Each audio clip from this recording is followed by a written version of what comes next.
where there's multiple offers on a house, there's always the potential for it not to appraise out.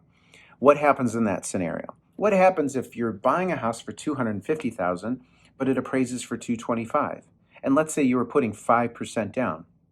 As a lender, we always use the lower of the two, the purchase price or the appraised value. So when we calculate your 5% down, in that scenario would be based off the 225. And if the seller doesn't come down and meet you at that 225, you're always going to put additional down payment to meet the difference between the appraised value and the new negotiated price. Now, if the seller says, I'm not budging, there's tons of buyers out there, I'll find somebody else. Well, if they're getting a mortgage, just know that data is data.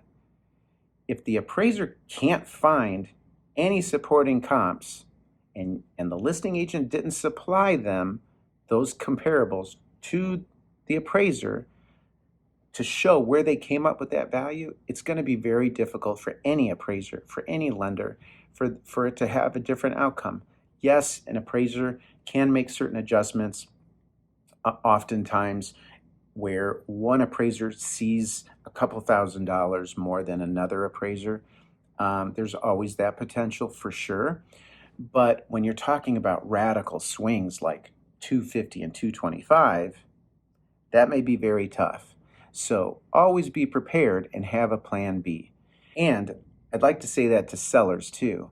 If you're going into a transaction where you know, especially in this market, where you're going to get multiple bids, make sure you have a plan B. What are you going to do if it doesn't appraise out? Are you willing to come down to that appraised value? Are you going to take the stance of, I'm selling this property for this much money and that's it? Well, there's not a ton of buyers out there that have their down payment and then an extra $25,000 in that case. So just always have a plan B.